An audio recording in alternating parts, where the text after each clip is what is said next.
Nobel Award-winning physicist Richard Feynman had supposedly said, if you think you understand quantum mechanics, you don't understand quantum mechanics. Well, this fascinating world of quantum technology is no longer just in the realm of physics. It's rapidly shaping the future of business, industry, and how we live. So sit back, settle in, and we're going to dive deep into quantum technology.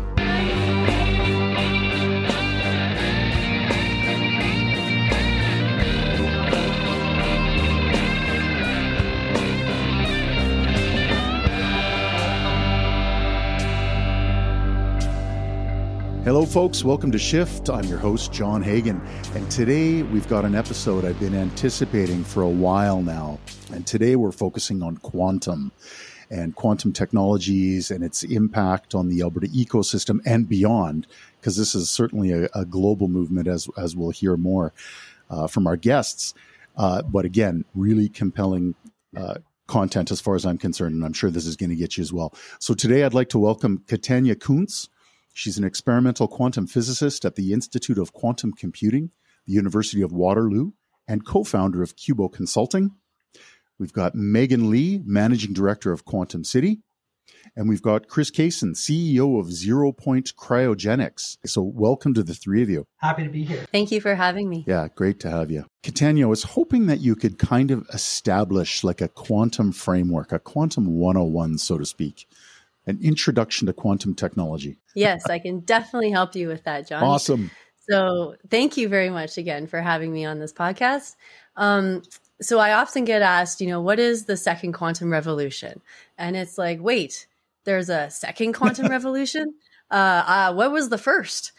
So if you think about all the technologies that are around you right now that exist in your life, computers, cell phones, lasers, MRI machines, these are all examples of quantum 1.0 technology.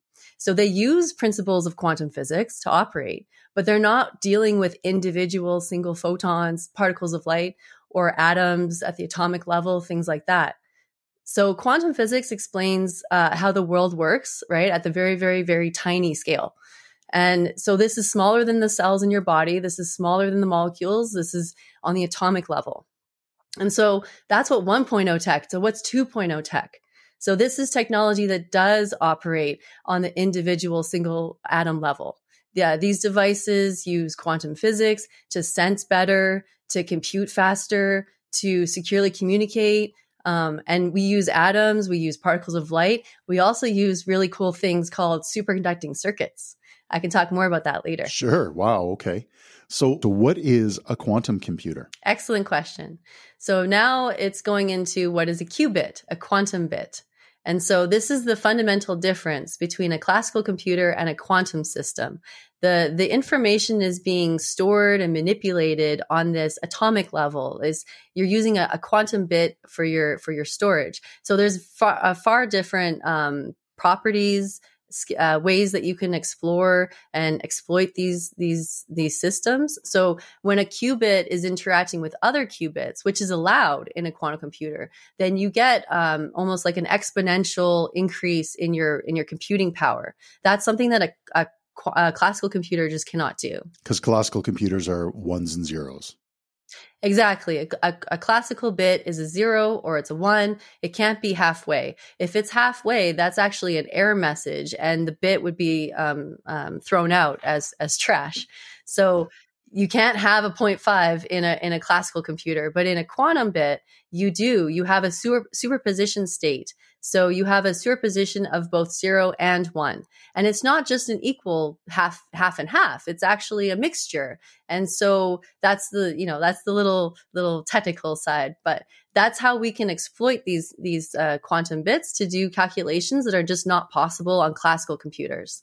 And for example, if you want to factorize large numbers, that is a very difficult problem for a classical computer to do. So if I gave you a really huge number and I said, what two numbers multiplied together to give you that big number, that you would sit there forever, right? But if I gave you two numbers and said multiply them together, well, I can give you the big number that comes out, right? And so a lot of our cryptography is based off of these public key encryptions, and these encryption methods are vulnerable to a quantum computer because the quantum system has the ability to potentially hack that encryption, because now they can factorize large numbers very quickly. And so there's a quantum race going on, both computing, sensing, communication, quantum satellites. I'm also a part of that mission as well. So there's a lot going on in the quantum space. Now, how close are we to an effective quantum computer, or are there effective quantum computers out there right now? So there's quantum systems. So there's a lot of companies that make devices that operate at the quantum level, and you can run these calculations that cannot be run on a classical computer. So there are some operational quantum systems right now. We do not have what's called a fault-tolerant quantum computer. That's the holy grail of the quantum computers. That's part of the quantum race going on. So that is projected in the next 5 to 15 years. And why I say that, why is the Holy Grail fault tolerant? It's because those are the types of machines that would be able to potentially hack the public key encryption I mentioned. I see. Okay. So the systems that exist right now do not have those abilities, which is why you can still use your online banking without worrying about that. However, as we have seen recently, and throughout the last few years, there's a lot of hacking going on with the AI side, and artificial intelligence is not quantum. It's just fancier classical. You can think of it that way. It's just more powerful classical computing. And so if AI is already able to do hack and find these vulnerabilities in these security systems, you can imagine what a quantum computer could possibly do when it comes online. Right, in a fraction of the time. Now, you mentioned a few of them, applications in the real world. You talked about encryption, obviously huge there. Sensing. Christopher, we're going to talk a little bit about what you guys do at 0 Point Cryogenics, but what are some of those other applications? So as I mentioned, there are other systems that can do computing. And so there's a system called the quantum annealer, and they use superconducting circuits to do optimization. You can solve optimization problems using these computers. And so these superconducting circuits, they're very, very special technology. They need to be operated at extremely cold temperatures. It's exactly what Chris knows about. They make ZPC, 0 Point Cryogenics, makes these fridges that operate these devices, just one of these devices. And so these quantum systems can be used to solve optimization problems and find solutions that are potentially better than our AI and classical systems. And so these are very common problems in a large number of industries, ranging from routing problems for transportation and logistics to optimizing financial portfolios, fraud detection, and also power distribution optimization. Wow. So now when we think about all of this stuff you're talking about, there's going to be a significant need for upskilling and reskilling. Tell me a little bit about that, because how is everybody going to get an advanced degree in quantum computing to fill the job market? Exactly. Well, the good news is you don't need a PhD to appreciate and engage with quantum technologies. And as I've already touched on, there are so many different quantum technologies. It can feel overwhelming when you first dive into one of these rabbit holes. But this industry, as you said, is going to need a lot of workers with new skills. We need computer programmers who know how to code, but now learning how to code on a quantum computer. Companies like ZPC need tradespeople to help build the quantum hardware from welding to plumbing. And so there's organizations around the world, including Quantum City right here in Calgary, that are offering professional continuing ed programs. I'm sure Megan will talk about that.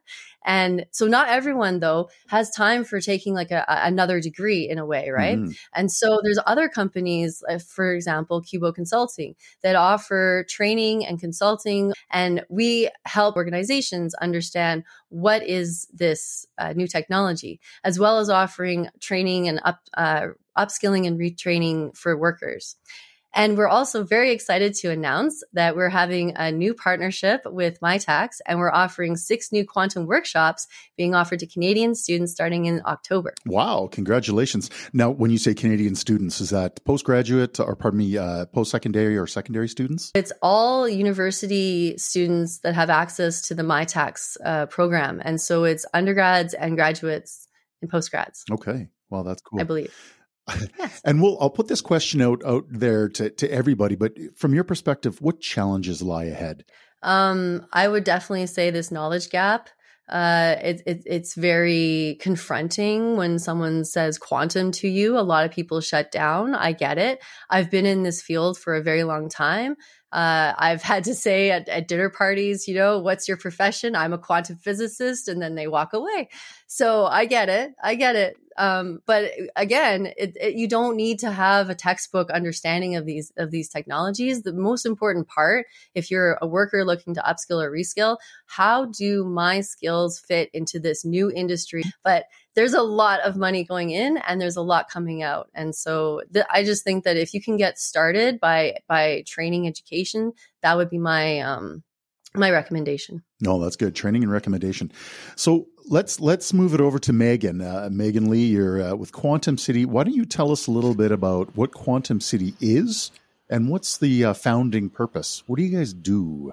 Thanks, John. So Quantum City is an initiative that started about 2.5 years ago by 3 parties. So the Government of Alberta, University of Calgary, and the anchor industry partner Emphasis. There are different ways to look at it. So externally, the quantum tech market is estimated to be huge. We're talking $170 billion, according to McKinsey. So advances in quantum science have the potential to transform, as you can imagine, how we live and how we work in Canada and around the world. So Canada's investment in quantum tech and research over the many decades have led the country, to be a global leader in the field, with a growing ecosystem of world-class centers of quantum expertise in universities and businesses across the country, in Calgary being one of them, and Alberta being one of them. So as the rest of the world expands its own quantum programs, Canada and Alberta really must continue to invest and innovate if it's to stay ahead. But internally, looking ahead in Alberta, quantum research and development commercialization in Alberta has actually a rich history of over 20 years of major quantum investment by the Government of Alberta, and advances totaling over 30 million, enhanced by adjacent synergistic areas of strength, notably quantum adjacent areas as nanotech and artificial intelligence. So we have over 30 research groups at the 3 universities, close to 300 academic members, including professors and research staff and students. And the activities by these researchers at 3 universities have been rather collaborative since 2015 via Quantum Alberta, which is a network of academic and industry experts who joined together to essentially elevate the quantum science and technology and research and development in Alberta. So spin-offs such as quantum silicon and quantized technologies, and of course Zero Point, are part of that nascent growing quantum startup culture. So really to seize this opportunity externally and internally, Alberta is investing in quantum and Quantum City. So it allows that pooling of resources and expertise and infrastructure to cross the province to maximize the impact of quantum research and development. Wow. Okay. So it started with Quantum Alberta and then it kind of turned into Quantum City, or Quantum Alberta still exists? Quantum Alberta still exists. That's right. It's a network of academics. And Quantum City, of course, is part of the growing ecosystem. I see. Okay. Yeah. So tell me about some of the ongoing projects you have, research initiatives and support programs for startups and businesses. Right. So we like to look at it this way. So our vision really is to become a global quantum solutions hub. So meaning we want to capture the benefit of quantum tech by creating adoption pathways. So everything we do is really through that lens of, can we create that market pull? But of course, in order to meet that demand, we actively engage the startup ecosystem to support that innovation and the demand. So for the adopter side, we have various programs. So one of them being sort of a use case development program. Think of it as a quantum solutions testing program guided by our scientists and residents. And this is funded by Alberta Innovates.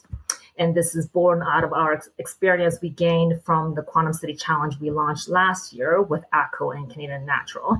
And that challenge was essentially, we worked with two companies. They gave us three challenges they have been facing, and we turned that into a quantum relevant problem statement and turned into a global challenge where two of our winners were startups from around the world.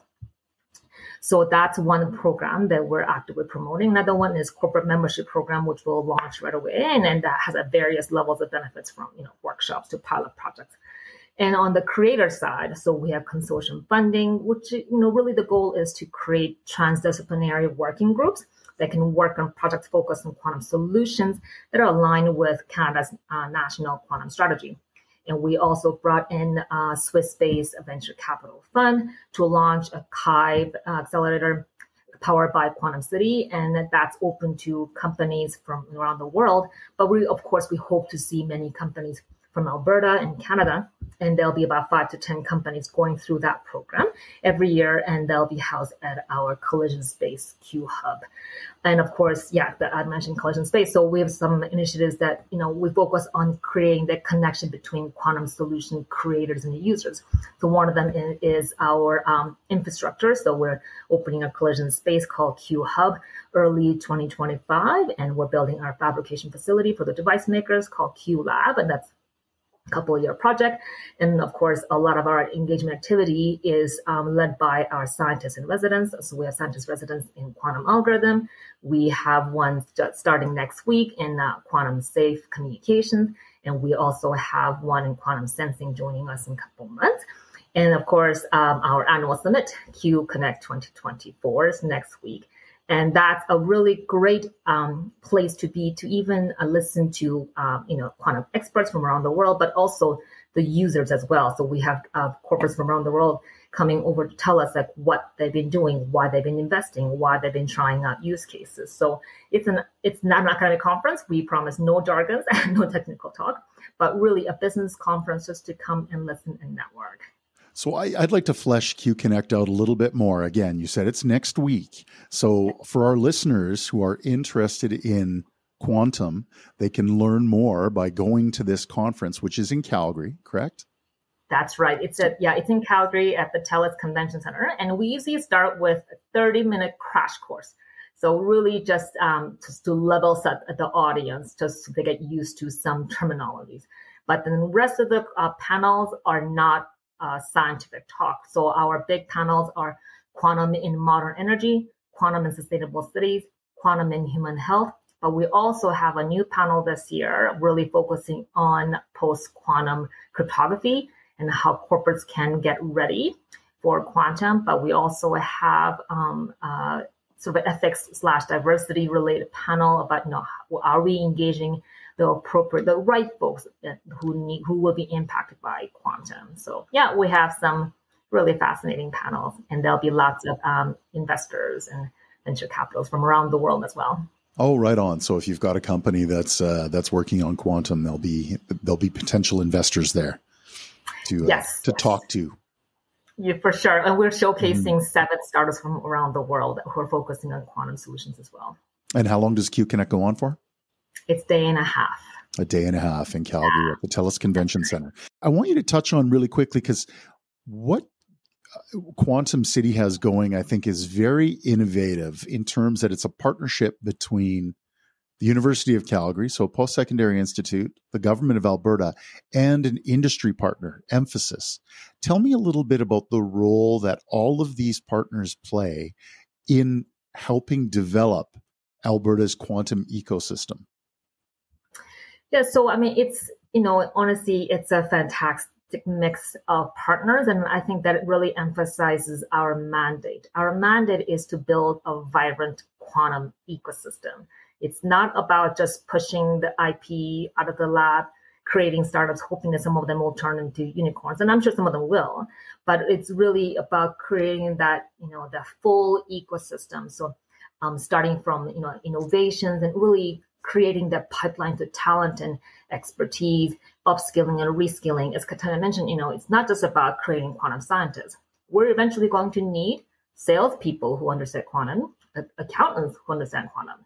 So it's about creating that quantum economy, but going all the way to, through infrastructure, but also on the quantum adoption side. So really engaging our industry partner who can give us, intimate look into what industry are looking for when they're adopting new technologies. So it's kind of expanding all the jobs, economy, innovation side of the activity.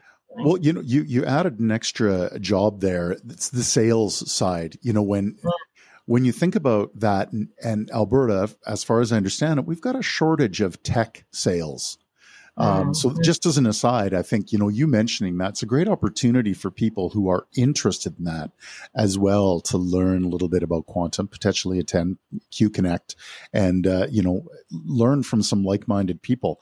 Now, Megan, same question I put to Katanya. What do you think the challenges are?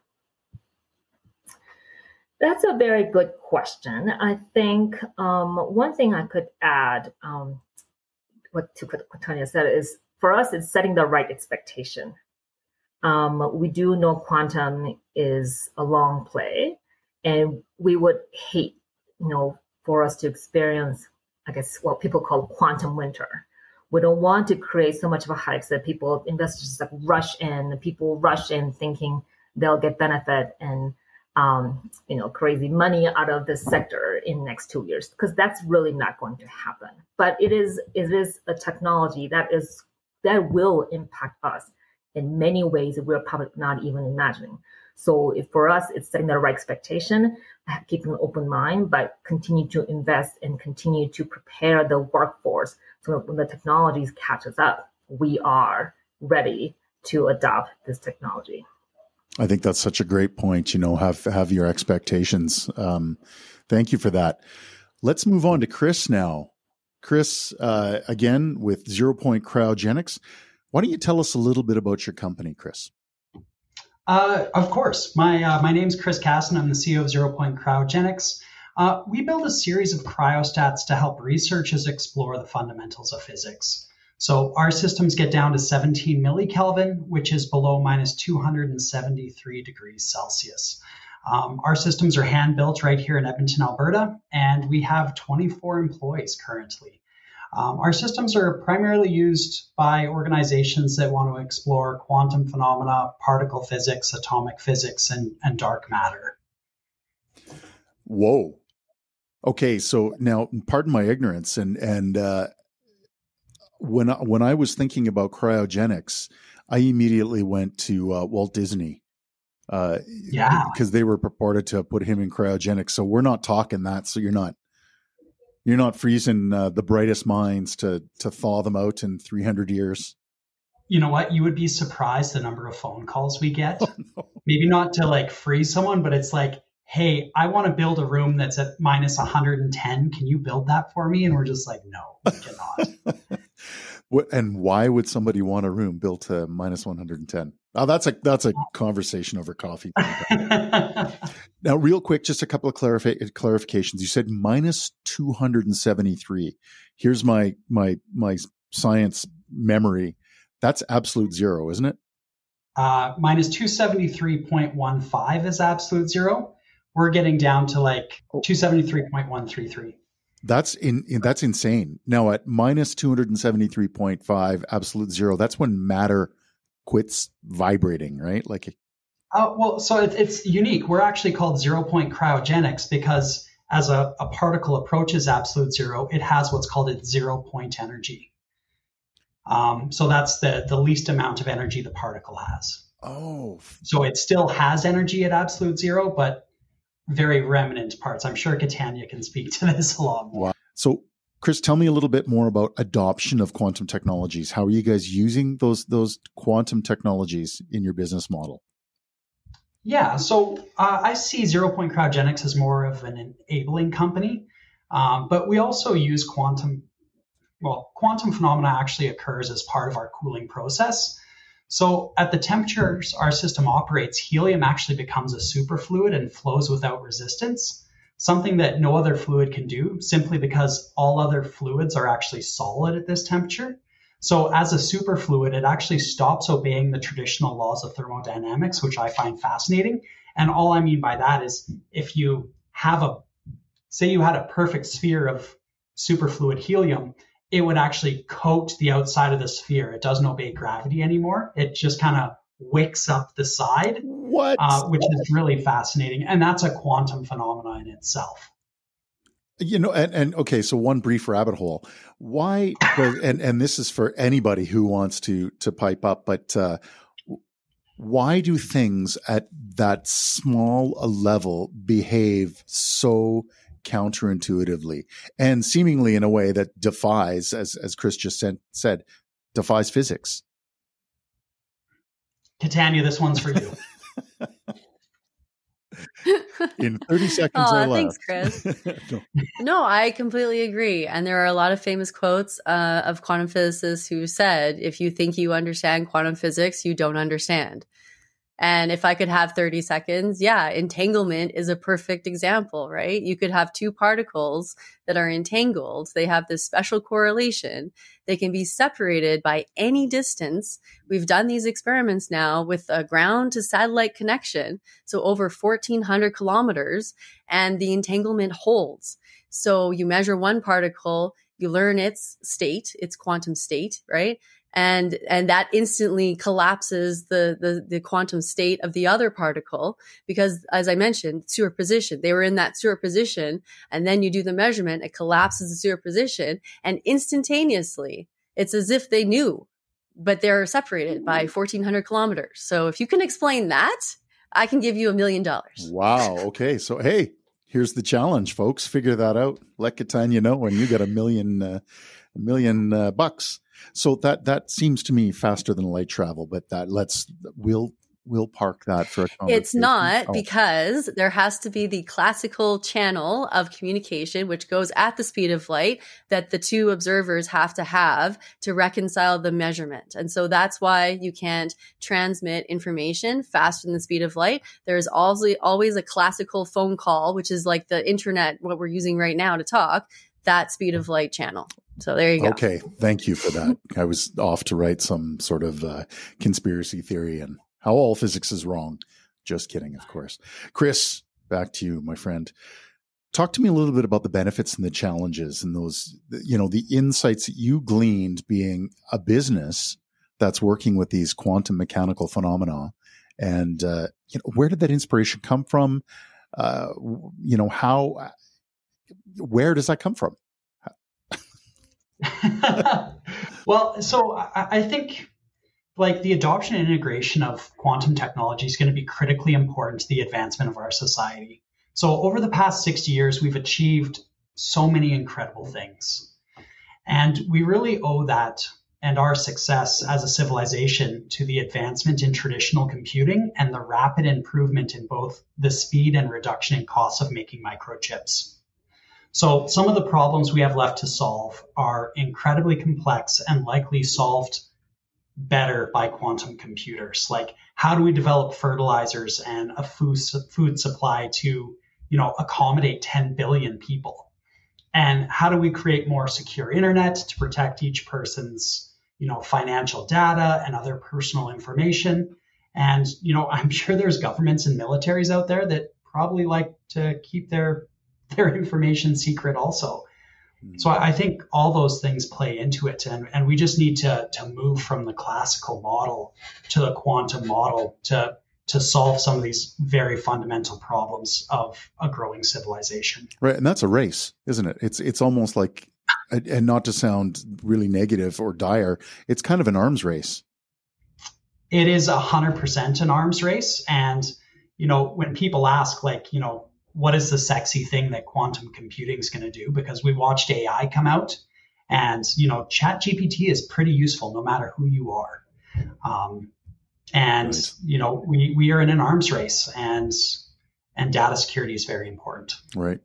Tell me a little bit about the lessons that you guys have learned being in the business. Is there something that you would offer other entrepreneurs that are looking to explore this? It's probably not one of those things you're like, I'm going to do a quantum business today. But, there's spin-offs from universities. And what would you provide them as advice? I think I have two parts to this.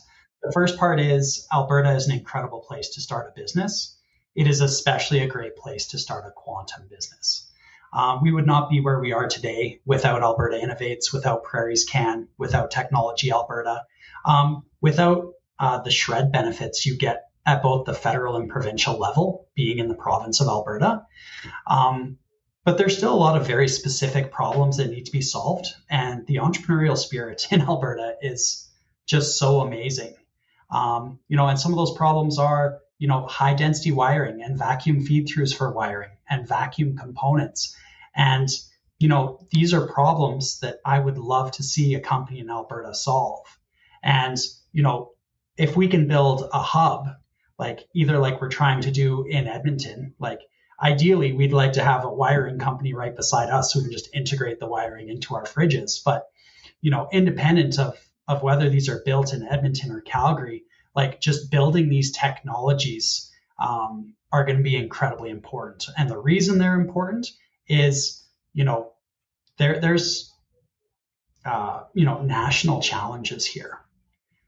We as a country have to be developing this technology to protect our own information. And the more we can have ancillary companies developing adjacent technologies, the better off we're going to be.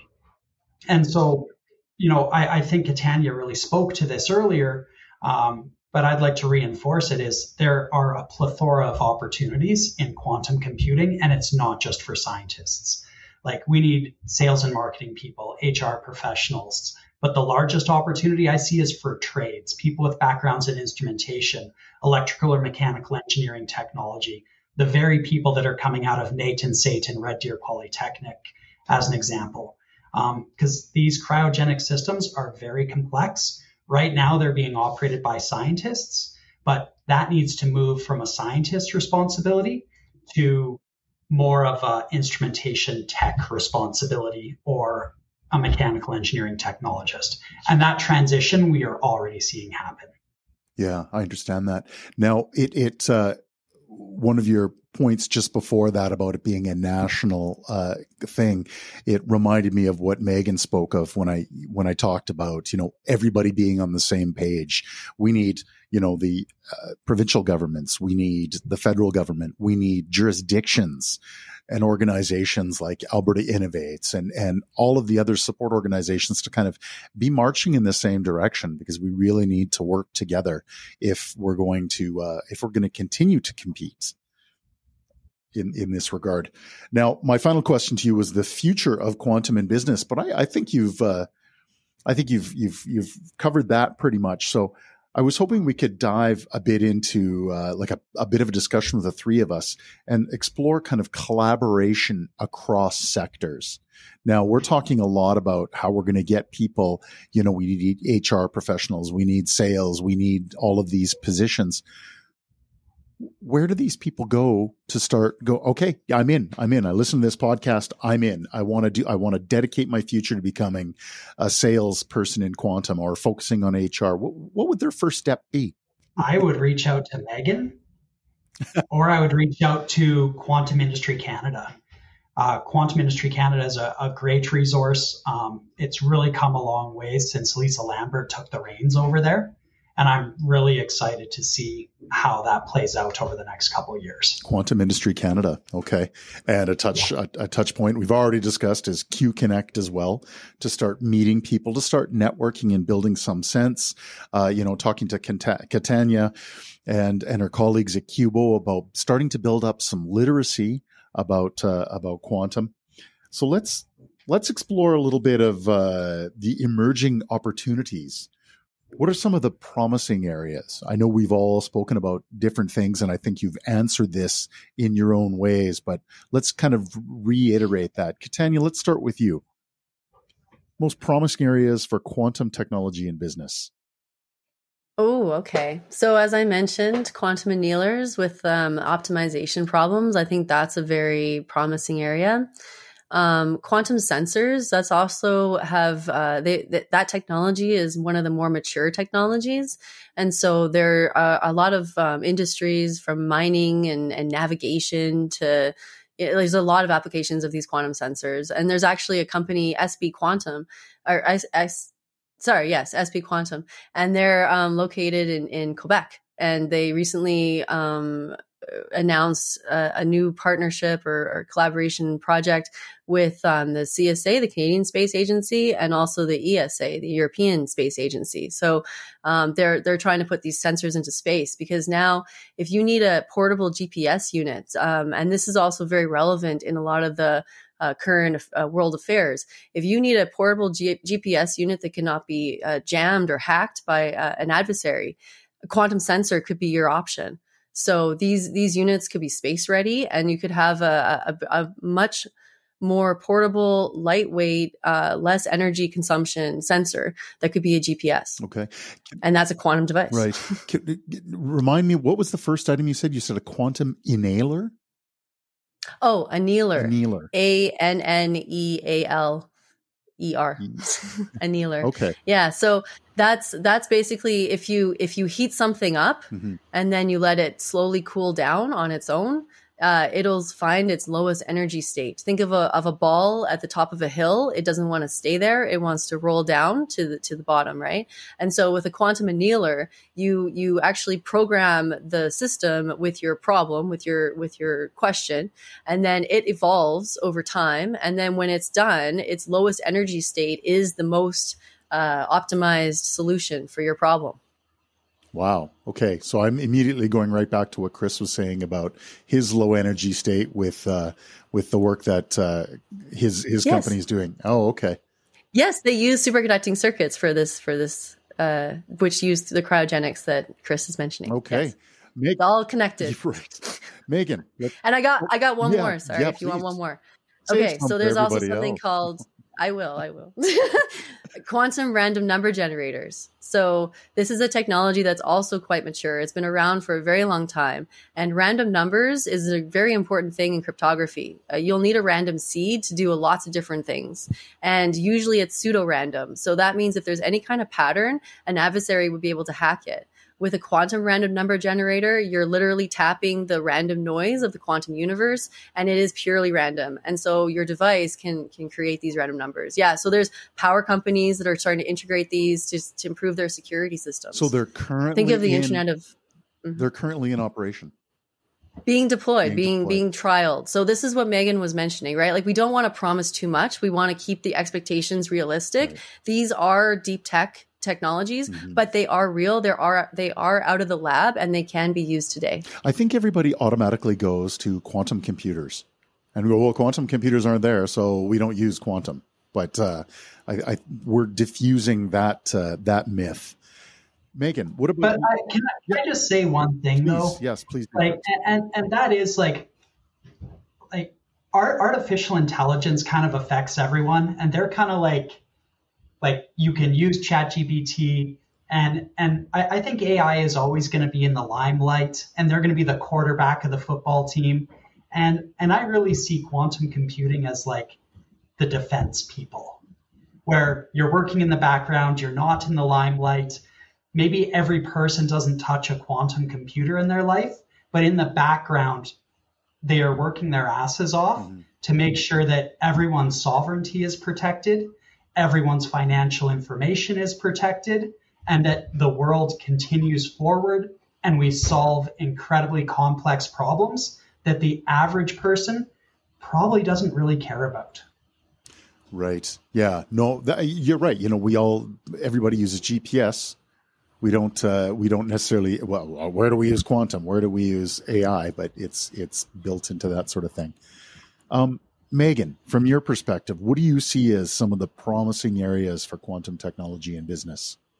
You know, Katanya actually did a great job explaining the opportunities. I'll just chime in on that. So optimization, so really solving differential equation is something that people are really looking into, because that happens to be just, kind of optimization and logistics, and kind of you can see use cases in a lot of places. So a lot of people just, really focusing on using quantum computers for differential equations. And, you're right.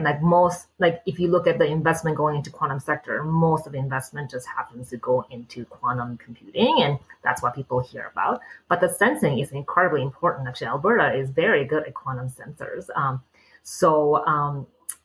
Essentially, we do have quantum sensors that are available, but, often the question is this commercially viable? Because you can imagine, you could have a, quantum sensor that costs $1 million and, that can send something amazing for oil and gas sector. But the question is from a corporate point of view, well, am I better off replacing all my sensors that cost $1 million that can only be operated by, PhD scientists at this point?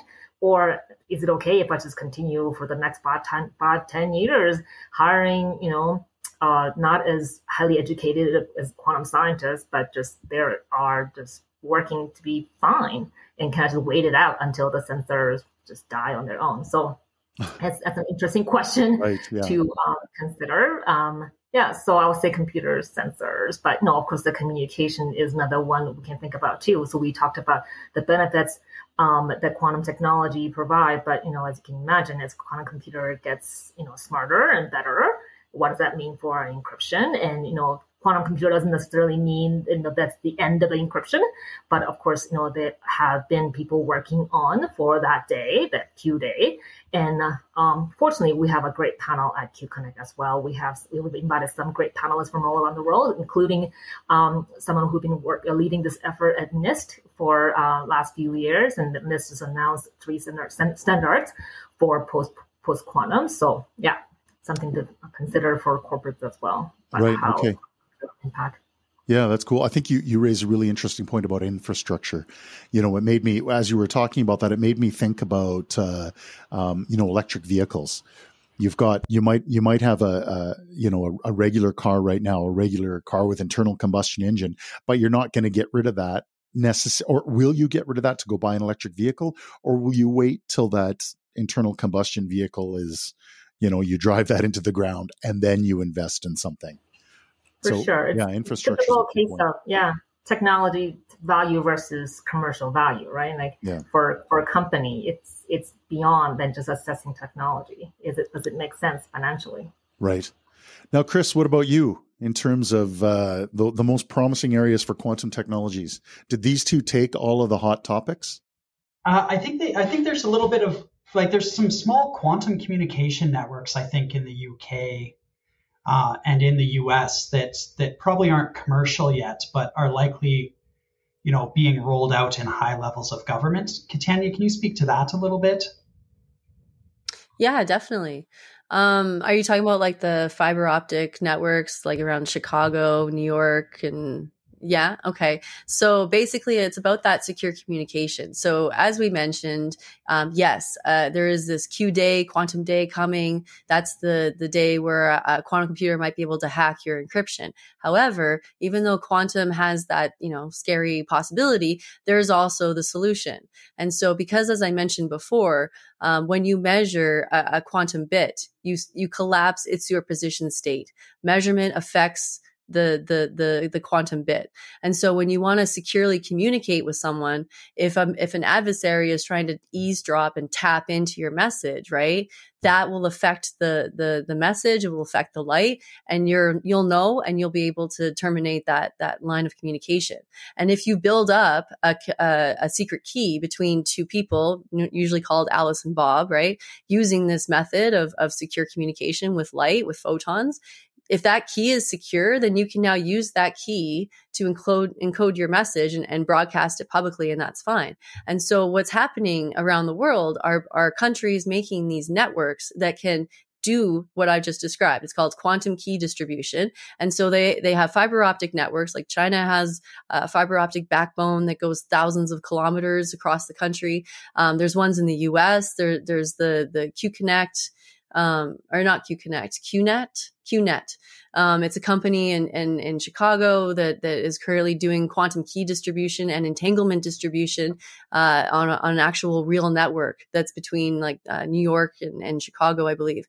And then the Europeans are very, very well advanced also, both in ground and space. So there's not only a ground network race going on, there's a space race going on in quantum. So now the ground race that's those fiber optics you're talking about, right? Correct. Yeah. Okay, yeah. So that infrastructure exists already. I think my internet is into the house is through fiber optics. So, correct. Right? It's the same type of cabling, but you can't send the information as long as far of a distance. I'm not sure if you ever saw one of those pictures that shows all of the underwater cabling that links up all the continents around the world. Yes. Yeah. So some of those cables go for 4,000 kilometers. So with quantum information, it's very fragile. It's very sensitive to loss. And so you can only send it through fiber optic cables for about 300, 400 kilometers. If you need to go further than that, you can't have a local ground network. You'll need to go and use a satellite and have ground stations to link the more distant communication locations. Wow. This makes me think of alternating current versus direct current. Right, DC can only go for so long. You have to. I'm just trying to draw analogies. I see the analogy. Yeah, think of I don't know. Think of an electric car that's going to run out of juice a lot faster than a combustion engine that can just drive across the whole country. And I think the important thing we note in this section is just that every year I travel to the APS March meeting. This year it's in Anaheim.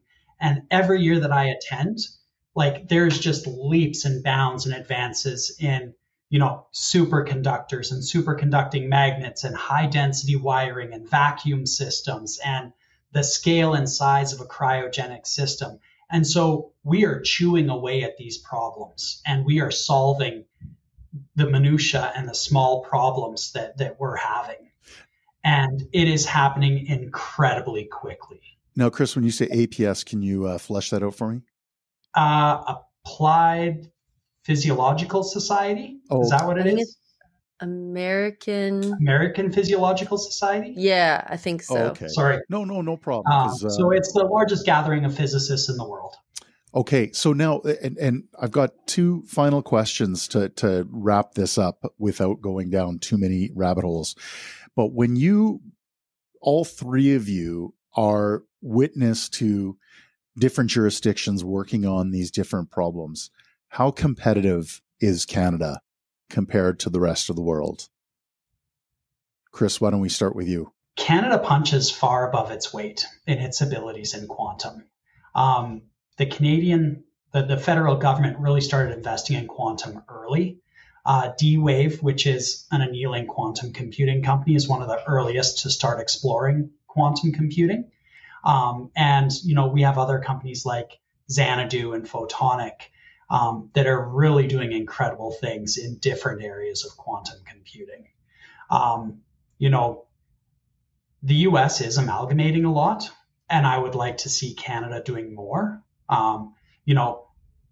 Alberta and Quantum City and what Megan Lee is doing and what Katanya is doing are both incredibly important to developing ecosystem and helping grow that and attracting people, to Alberta and to Canada and making sure we're aware. What do you mean by the Americans are amalgamating? They as Boulder, Colorado, as an example, they placed $50 million US to give people interest-free loans to move to Boulder. Prairie Scans committed $3 million to Alberta over 7 years, I think. So, there's a difference there. Yeah. And then I think they also raised an additional $120 million in Boulder to continue to advance that. So the numbers are just exponentially different. Sure. Yeah. And that makes sense when you think about per capita, but the point is certainly well made. Megan, from your perspective and Quantum City. Yeah, no, I agree with what Chris says. Canada does do really well. I mean, look at, D-Wave, the very first quantum computing company, and One Qubit, the very first quantum software company. So Canada has been doing incredibly well. But as Chris said, now other countries are starting to invest heavily. So we can't let up. We need to continue to invest, and we need our corporates to start testing out quantum technologies and solutions to encourage the rest of the ecosystem to grow. So we can't let up. Others will catch up. Adoption is a key point. I think that's a great point you raise about corporations adopting the technologies that are being commercialized. Katanya, from your perspective, how's Canada competing? Yeah, definitely. Well, from my academic role, I also work on the Canada's first quantum satellite mission called KeySat. So that's the quantum encryption and science satellite. And so we're going to be launching in roughly a year from now. And there's several other countries that have already launched their quantum satellites. And for example, China's on to their fifth mission. So in some ways, we are coming a little bit behind, but it's not due to our lack of expertise or enthusiasm. I do believe that it is linked to the fact that we are a smaller country. And so when it becomes when I graduate, when I was a PhD student and I graduated, I had a choice. Where do I go? Well, I had to move because I didn't have a job where I was living. So if our country invests more into the economy and the ecosystem, we'll be able to keep this homegrown talent in Canada. And it's really important for our national sovereignty, as Chris mentioned, because having our own quantum network, having our own quantum satellite, this is very important for our sovereignty. Now, my last question, and you've answered it, but in throughout the conversation, you have each answered this, but I want to be really explicit about it. Who cares? Like, why is this important for my mom to know? Why is it important for my direct manager to know? Why don't we start with you, Megan? That's a very good question, and I think Katanya's last answer was a very great segue. Do you want your children to stay in Alberta? Do you want to see your grandchildren when they're here? Like, we need to start looking into creating quantum ecosystem and quantum economy in Canada, in Alberta. But another way to answer that question is, let's look at AI. Sure, we have chatbot, that's great, but suddenly we have this incredible technology and we're still scrambling to come up with a use case. Can we learn from that experience? Can we start to care about quantum and start to experiment? So when the technologies are here, we are ready. Technology has been developed to encourage that adoption. That's a question we should be answering ourselves. Chris, what are your thoughts?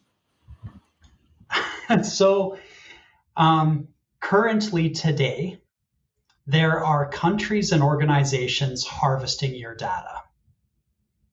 They cannot access your data, but they know the day that they can access it is coming. And that is going to be made possible by quantum computing.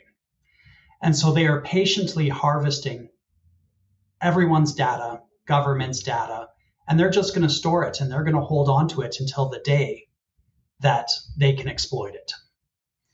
And that day is coming. And if we want to protect our financial data, if we want to protect our information, if we want to protect military secrets, if we want to protect our banks, we have to be one of the first countries to adopt and implement quantum computing. Okay. Katanya, from your perspective. Wow, those are two fantastic answers. I'm going to come at the angle of, if you're a business and you'd like a solution, quantum could be your answer. So it doesn't necessarily have to be AI. Some of these technologies could solve some of your pain points. And so this isn't way out there sci-fi anymore. This is real. And so just start a conversation, pick up the phone, have a call and get started. So there's a lot. And if I may. Yeah, please. One way you can get started, I have another little announcement to make. So the City of Calgary is opening what's called the Wave Tech Center. The grand opening is happening in October, and Cubo Consulting has been engaged to handle the delivery of the Quantum Discovery Day. And so my co-founder, AJ Sikora, and I will be presenting on what is quantum, quantum solutions for municipal services, things like this. I'm not sure if it's going to be completely public, but if you want to know more about this event, please go to the City of Calgary's website and look up WAVE. WAVE. WAVE, okay. Wave Tech Center. This center is all about exploring new and emerging technologies, from AI to Internet of Things to robotics and augmented virtual reality. I love it. And when is that happening? It's happening in October. It's going to be October 20th to 30th, I believe. And the Quantum Discovery Day is on October 29th, or day 9. Okay. So now this is happening in Calgary, but everybody, this is in Calgary. Our listenership is right across the province. We go outside of the province as well. And to the earlier point, we need to all work together. So this doesn't just, it's not just for Calgarians. You might have to travel a little bit, but Katanya and Megan and Chris, I know Chris, you're in Edmonton here. We're going to want to, how do we deploy these forces of education outside of Calgary and outside of Edmonton and the two big centers, because we've got rural entrepreneurs that are no doubt interested in this as well. So folks, there's lots going on. I think, I can't summarize the conversation other than to say it's important. Artificial intelligence was largely looked as the panacea of the world's problems. We're not there yet. There's work still being done. With quantum, we need to manage expectations. We need to work together, but there's all sorts of implications right across the board. And people can start by exploring some of these things at the City of Calgary, as Katanya just mentioned, and at QConnect as well next week. And folks, reach out to these three. They've all got email addresses on their websites. Pick their brains. Just don't ask Chris about, freezing your body for 300 years. Or it should be. Ideally not. See, Chris, I thought you'd always get like a Star Wars Han Solo reference. That's where my mind goes. Oh, right. Yes. Yeah. Hey, maybe one day the Empire will come knocking. Chris, Megan, Katanya, this was wonderful. Thank you very much for taking the time to speak with us about this. I think this is important work you're doing and important information we need to get out to people. And I appreciate your time. Thank you so much. And thank you so much for joining us today on Shift. As always, we can be found online at shift.albertainnovates.ca, or you can email me at shift@albertainnovates.ca. But come online, subscribe so you don't miss anything. Until next time, have a good one.